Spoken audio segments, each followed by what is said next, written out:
Welcome to the deep dive. Today, we're digging into some really fascinating material you've brought up. It connects AI, artificial intelligence, Right? with its energy needs and, well, some pretty surprising effects on wildlife. And the starting point is kind of wild. Yeah, that wasp nest. Exactly. A radioactive wasp nest found recently at the Hanford site in Washington. Hanford.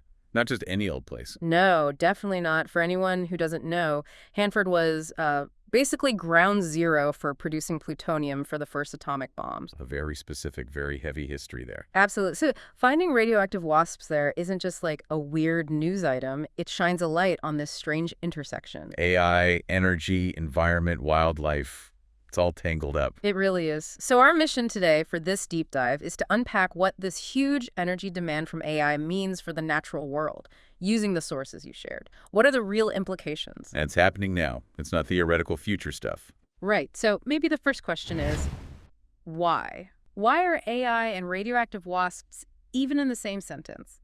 It boils down to AI's incredible hunger for energy, doesn't it? That's the crux of it. The scale is just enormous. Yeah, you shared this stat that's just staggering.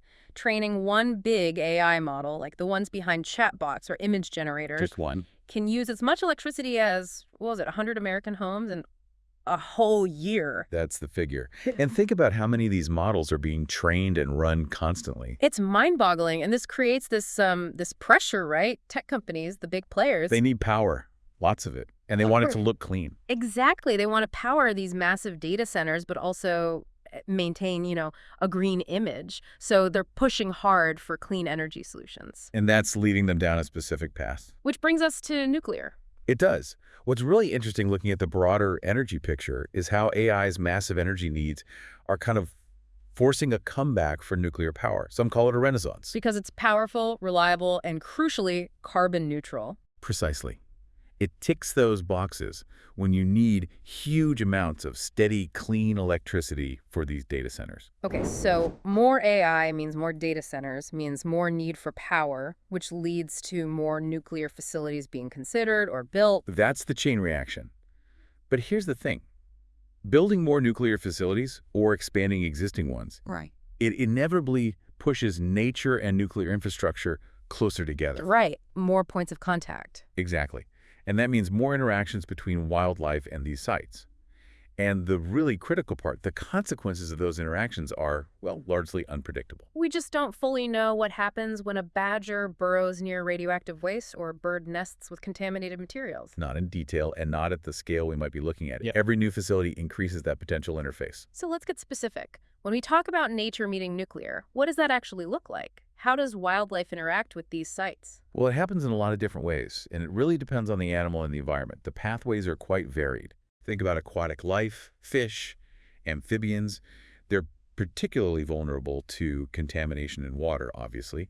They live in the medium that might carry radionuclides. And they tend to stay in that water system, right? Not much vertical movement out of it. Generally, yes. Yeah. Then you've got mammals that burrow, things like mice, voles, even larger animals like badgers or foxes. Okay. As they dig, they can disturb contaminated soil, bring it to the surface, or even potentially create pathways for contaminants to reach groundwater. Their movement is more horizontal, maybe spreading contamination locally underground. Right, but still potentially significant within that area. Definitely. But then you have animals with, let's say, more vertical or long-range movement. That's where it gets more complex for tracking. Like bird. Birds are a big one, yeah. Yeah. They fly, obviously. They might pick up contaminated twigs, mud, or debris to build nests. Ah, I see. So they could physically transport radioactive material? Potentially, yes. They can carry these tiny radioactive particles, radionuclides, and disperse them over much wider areas as they fly or migrate. It's an airborne spread risk. And insects, too, like the Hanford wasps. Exactly like the wasps. Insects can pick up contamination from soil, water, plants. They can incorporate it into their nests, their bodies. And because they fly, they can also move contamination around, maybe not as far as birds, but still beyond the immediate source. So we've got water pathways, burrowing pathways, airborne pathways. All potential ways for radioactive material to move out from a site via wildlife. And the core concern is, as we build more nuclear plants for AI, These interactions just become more frequent, more common. That's the logic, yes. It increases the probability of these contamination events happening, makes these pathways less theoretical and more of an everyday reality we need to manage. And, we don't actually have to guess entirely what happens when wildlife and radiation mix long term. We have Chernobyl. Chernobyl, yes. The exclusion zone there is, in a grim way, a unique real-world laboratory for this exact issue. A tragic one, but it offers lessons. What have scientists actually observed in the wildlife there? The findings are pretty sobering. Your sources detail quite a few. For instance, researchers have found birds with smaller brains compared to birds in non-radioactive areas. Smaller brains. Wow. And things like abnormal sperm in birds as well. There are clearly documented higher mutation rates across many different species living within the zone. So, genetic damage. Measurable genetic damage, yes. Even the gut microbiome, the bacteria living inside animals, has been shown to be altered in Chernobyl wildlife. That could affect their health in all sorts of ways. Absolutely. Now, there's also a fascinating complex finding. Some animal populations actually seem to be adapting, showing some resilience to the chronic radiation exposure. Adapting? How? It's still being studied, but it seems some species might be developing biological mechanisms to cope better with the radiation. But, and this is important, that adaptation doesn't mean the radiation is harmless. Right, it doesn't erase the smaller brains or the mutations in other species. Exactly, it just adds another layer of complexity. Mm-hmm. What Chernobyl really shows us is that these aren't just abstract risks. They translate into real, measurable biological changes. Tangible effects on animals and ecosystems. Tangible, long-term, and often unpredictable effects. It's a stark reminder of what happens when there's a major release and how nature responds over decades. Okay, so connecting Chernobyl's lessons back to the Hanford wasps. It really makes you think, are radioactive wasps just the canary in the coal mine? Or the wasp in the reactor cooling system, maybe? Yeah, maybe. What other kinds of scenarios could we realistically see unfolding as this AI nuclear connection gets stronger? Well, considering how quickly nature can change and adapt, especially certain species, there are several possibilities highlighted in the material. One is the idea of insect mutants. Sounds like science fiction, but is it? Maybe not entirely. Insects reproduce incredibly quickly, right? Generations turn over fast. Much faster than mammals or birds. Exactly. So if mutations occur due to radiation exposure, they could potentially spread through an insect population much more rapidly. Leading to what? Altered insects? Potentially. Altered behaviors, maybe changes in appearance, or even, theoretically, species that become highly resistant to radiation.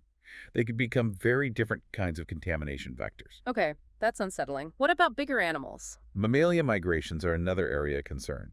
As new nuclear sites are built, possibly in more remote areas. Areas that might be part of existing wildlife corridors. Precisely.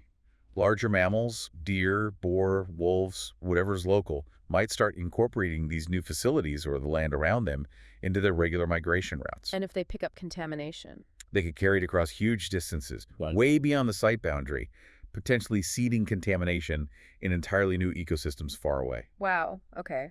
And aquatic life. Yeah. The sources mention aquatic anomalies, too. Yeah. Think about the cooling ponds or water discharge systems used by nuclear plants. Right, they use a lot of water. They do. These areas could become sort of localized mutation hotspots for fish, frogs, other amphibians. And those could then get eaten by other animals? Or even fished? That's the concern. If contaminated or mutated aquatic life enters the wider food chain, the impact spreads outwards, potentially even reaching humans. Man, it really paints this picture of interconnected risks. Your sources call it the alarming feedback loop. Can you walk us through that? Yeah, it's a useful way to visualize it. It starts with our desire for more and better AI. Okay, better AI capabilities. That drives demand for more complex AI systems, training them, running them. Requires exponentially more energy. Exactly. Yeah. So step 3 is the push for massive, reliable power sources leading to nuclear expansion, new reactors, new sites. Got it. Which then, step 4, inevitably increases the number of interactions between wildlife and these radioactive environments. Leading to potentially more radioactive animals spreading out. Right. And that's the loop. More AI, more energy demand, more nuclear, more wildlife interaction, more radioactive fauna, which could, in theory, create unforeseen problems that, well, we're just starting to grapple with. It feels like a cycle that's speeding up, almost without us fully realizing the ecological side effects. The pace of AI development is incredibly fast, and the energy infrastructure has to tread and keep up. The ecological checks and balances, they seem to be lagging behind. Which brings us to a really crucial question.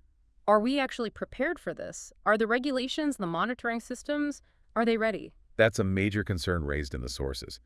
Looking at the current situation, there appear to be some significant gaps. Such as? Well, for one, there's generally no comprehensive, standardized monitoring of wildlife at most nuclear sites. We often don't have a clear baseline or ongoing picture of animal activity and potential exposure. So we don't really know the full extent of interactions. Not systematically. And related to that, there's limited research funded specifically on the long-term ecological impacts of these low-level chronic exposures that might occur around operational sites. We're missing the long view. We are. Plus, as the Hanford wasp situation suggests, the protocols for preventing or containing animal intrusions, keeping animals out of sensitive areas, might not always be adequate. They got in, built a nest. Exactly. And finally, there's the issue of public disclosure. How much information about these kinds of incidents, or even just routine monitoring data, is made available to the public? Often, not enough. So there's a lack of transparency too. Which makes it hard to have an informed public discussion about the risks. Okay, so these gaps lead to some really urgent questions, don't they? Questions that feel like they don't have good answers right now. These certainly hang in the air. Like, who is responsible for tracking an animal once it leaves a nuclear site potentially carrying contamination? Is anyone? That's a huge jurisdictional and practical challenge. And how do these animals, if they are carrying radiation or have mutations, actually affect the wider ecosystems they move into? We lack the deep ecological studies to predict that reliably. And the really scary one, what happens if they enter the food supply, through hunting or fishing, and nobody realizes? That's the human exposure pathway concern. And maybe the biggest question, are the tech companies driving this massive energy demand actually factoring these biological risks into their plans? Or is it just about getting the power they need, full stop? It's unclear how much weight these ecological externalities are given in the boardrooms, deciding on AI infrastructure and energy sourcing. It feels like we're maybe rushing ahead technologically without fully mapping the biological terrain we're altering. That's a fair assessment of the concerns raised, but it's not all doom and gloom. The sources do point towards solutions. Okay, good. What are the recommendations? How can we manage this more responsibly? There are concrete actions proposed. It's about building safeguards into this AI nuclear development path. Right. So what's step one? Mandating comprehensive ecological monitoring seems critical. Actually requiring tracking and public reporting of wildlife interactions at all nuclear sites, especially those linked to AI power needs. Yes, establishing that baseline and tracking changes. But you raised a good point earlier. How challenging is that? Yeah, it seems like a huge undertaking. Different animals, big sites. It is challenging, technologically and logistically. It requires investment in sensor technology, maybe eDNA sampling, GPS tracking for some species. It's complex, but not impossible. Okay, so monitoring first. What else? Developing better wildlife deterrent systems, moving beyond just fences, maybe using noise, lights, or other non-harmful ways to actively discourage animals from entering sensitive zones. Being proactive, not just reactive. Exactly. Then there's funding for research. The sources strongly suggest that the tech companies benefiting from AI, the ones creating the energy demand, should be required to fund independent, long-term research into the ecological impacts of their energy choices. So they pay to understand the consequences of their footprint. Makes sense. It internalizes some of that environmental cost. And that leads to the final point, considering the full costs. Meaning the price of AI advancement shouldn't just be calculated in dollars for servers and electricity. It has to include the potential biological and ecological costs, too. We need a more holistic accounting. Right. Weighing the benefits against all the risks, including the radioactive wasps and whatever else might follow. That's the idea. Responsible development means acknowledging and addressing the entire picture. So those wasps at Hanford, they really are more than just a curiosity. They're like a postcard from a potential future. A small, buzzing warning sign, perhaps.